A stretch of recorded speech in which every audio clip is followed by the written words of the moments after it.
Au nom du Père et du Fils et du Saint-Esprit. Amen. La paix de Jésus soit dans votre maison, sa paix et sa joie. Alléluia. J'espère que vous êtes en forme.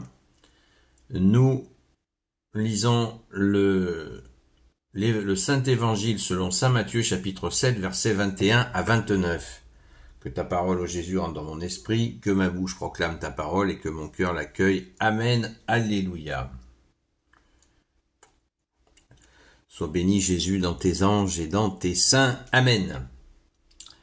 La maison construite sur le roc. Ça tombe très bien. Merci, Jésus. Alléluia. Il ne suffira pas de me dire « Seigneur, Seigneur » pour entrer dans le royaume des cieux. Entrera celui qui fait la volonté de mon Père des cieux. Alors là, on peut s'arrêter tout de suite. Qu'est-ce que faire la volonté du Père ? La volonté de mon Père des cieux, c'est quoi? On va tout de suite en parler. Mais je vous écoute. Pourquoi vous répondez pas? Eh bien, faire la volonté du Père des cieux, c'est d'accueillir son Fils. Amen. Merci Jésus. Je recommence. Il ne suffira pas de me dire « Seigneur, Seigneur » pour entrer dans le royaume des cieux. Entrera celui qui fait la volonté de mon Père des cieux. Beaucoup me diront en ce jour-là, Seigneur, Seigneur, nous avons prophétisé en ton nom, nous avons chassé les démons grâce à ton nom, nous avons fait par ton nom beaucoup de miracles.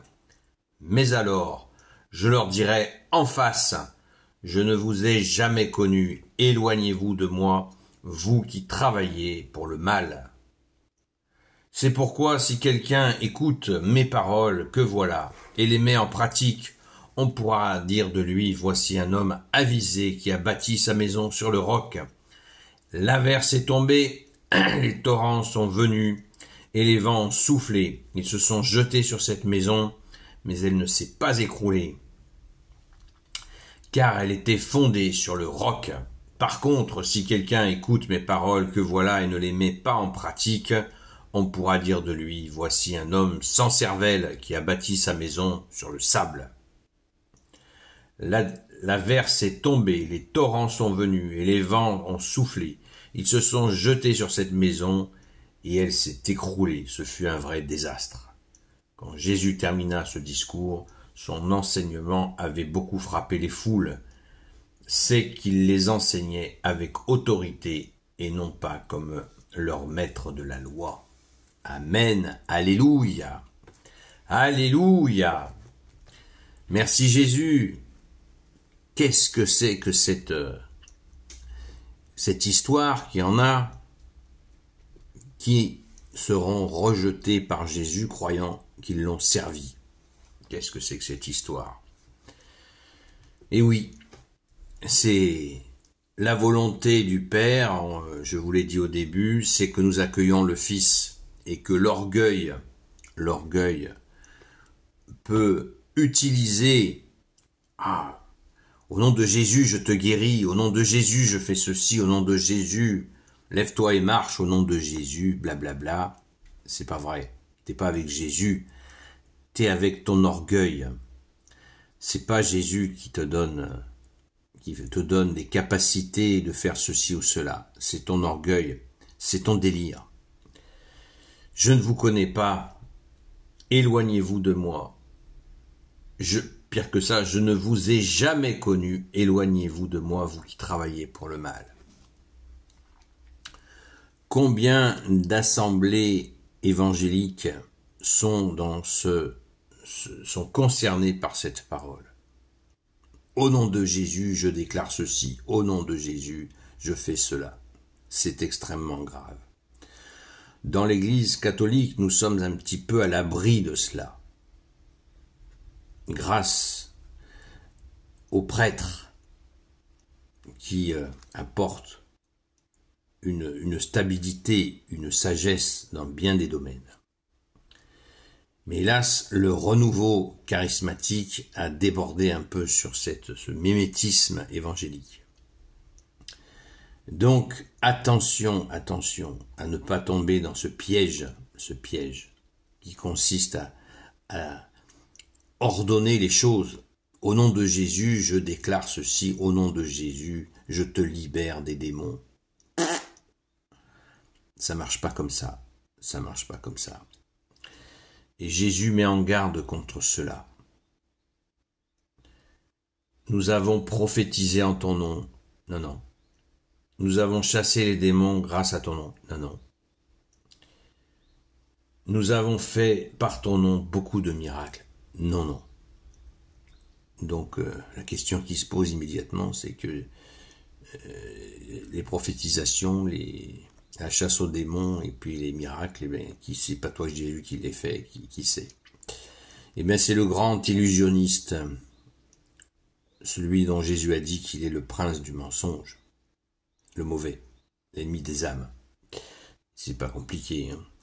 Donc, soyons extrêmement vigilants à cela.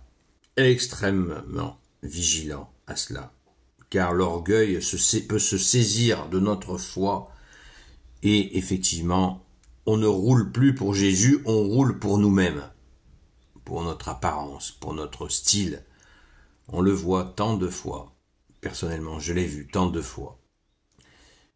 Et Jésus, je te rends grâce, car tu m'as mis à l'abri de cette déviance.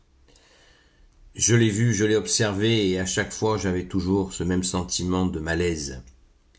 J'ai assisté à des assemblées, ainsi, et quel malaise! Des assemblées œcuméniques, comme on appelle ça, et toujours un sentiment de malaise, extrêmement douloureux. Jusqu'au jour où, par la grâce de Jésus, j'ai cessé toute participation à ces rencontres œcuméniques, où c'était effectivement un festival de ce que l'on vient d'entendre. 2000 ans avant, Jésus nous prévient, c'est incroyable. Incroyable. Jésus nous prévient 2000 ans avant de ce qui va se passer. Alors certains diraient, en disant ça, tu divises, alors que Jésus a dit, celui qui ne rassemble pas avec moi disperse. Mais justement. Alors vous accusez Jésus de diviser à ce moment-là. Je ne divise rien du tout. Au contraire, il nous faut absolument nous donner, que nous demandons à Jésus, les forces de refuser cela pour rassembler en vérité avec Jésus, en vérité. On ne fait pas semblant. On ne peut pas rassembler la vérité et le mensonge. Ça marche pas. Ça marche pas. Donc, mettons en pratique déjà ce que Jésus nous dit au tout début, au verset 21. Il ne suffira pas de me dire Seigneur, Seigneur, pour entrer dans le royaume des cieux, entrera celui qui fait la volonté de mon Père des cieux, qui est accueillir le Fils, et je rajouterai, avec humilité. Comme l'a dit saint Jean-Marie Vianney, les trois vertus principales sont l'humilité, l'humilité et l'humilité. Je ne me prends pas pour saint Jean-Marie Vianney, et moi j'aime bien dire, en 2025, que l'humilité c'est l'autoroute de la foi. Et pour en revenir à saint Jean-Marie Vianney nous dit l'humilité c'est comme la corde qui tient les perles du chapelet. Les perles symbolisent les dons qu'on peut avoir. Eh bien, si la corde cède, les dons sont perdus. La corde étant l'humilité, représentant l'humilité dans l'image qu'il nous donne, est excellente. Elle est excellente. Merci saint Jean-Marie Vianney. Donc, on a là, maintenant, la recette pour éviter de tomber dans ce piège. Enfin, la recette, l'enseignement que Jésus nous donne pour éviter de tomber dans ce panneau, c'est de bâtir sa maison sur le roc, c'est-à-dire prier humblement. Comment on trouve l'humilité? En priant. C'est quelqu'un qui dit le chapelet au moins une fois par jour, ça va être compliqué pour se faire saisir par l'orgueil, pour l'orgueil de saisir cette personne. Parce que quand on prie le chapelet, justement avec son côté répétitif, qui horrifie certains, mais justement dans ce côté répétitif, c'est qu'on donne du temps. Humblement, on offre du temps dans la prière. C'est ça qui est précieux, près des cieux. C'est qu'on s'adresse bien à une force plus puissante que la nôtre. Nous n'avons pas de force, ou très peu. Parce que justement, nous bâtissons notre maison sur le rocher, sur le roc. Là, il nous est parlé du roc. Et Jésus, dans son humilité, ce qui est incroyable, c'est que Jésus, tu es tellement humble que tu ne nous dis pas que c'est toi le roc. Bon, il faut faire fonctionner sa cervelle, comme tu viens de nous le dire. Jésus nous dit, apprenez que je suis doux et humble de cœur. Il dit pas, coucou, je suis le Messie, vous allez voir ce que vous allez voir. Non, Jésus nous dit pas ça. Et là, Jésus pourrait nous dire, bâtissez votre maison sur moi. Mais non, Jésus est doux et humble de cœur, justement, il nous enseigne cette humilité qu'il nous demande. Il se l'applique à lui-même comme un véritable enseignant. Merci Jésus, c'est extrêmement touchant. Donc tu es notre rocher. Est-ce besoin de détailler cette maison bâtie sur le sable? Sur le sable, c'est justement, c'est en oubliant Jésus. Si on oublie Jésus, eh bien, Jésus, comme il respecte le libre arbitre qu'il a créé lui-même avec le Père et l'Esprit Saint, il nous laissera libres de patauger dans le sable sans lui. Et oui, c'est ça la liberté. Donc, nous avons la liberté de te choisir, ô Jésus, alors choisissons chaque jour de te confier notre journée et notre repos le soir, en remerciant pour la journée, et de te confier chaque situation au Jésus, car tu as la solution. Et comme tu l'as dit, vous ne pouvez rien faire sans moi. Merci Jésus, alléluia.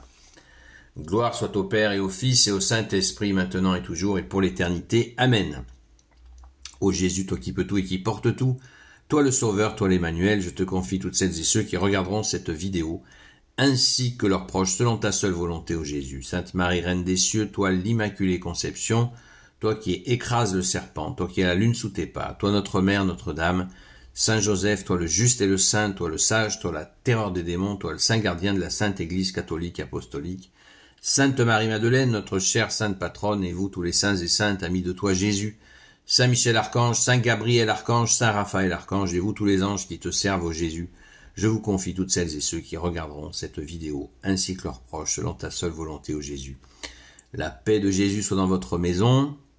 Continuons à prier pour la France, mais aussi pour le Moyen-Orient qui continue à souffrir. Merci Jésus d'être le roi de gloire, le Dieu de nos vies. À tout à l'heure, 20h jusqu'à 22h sur la chaîne Seul Jésus Sauve sur TikTok. À très vite.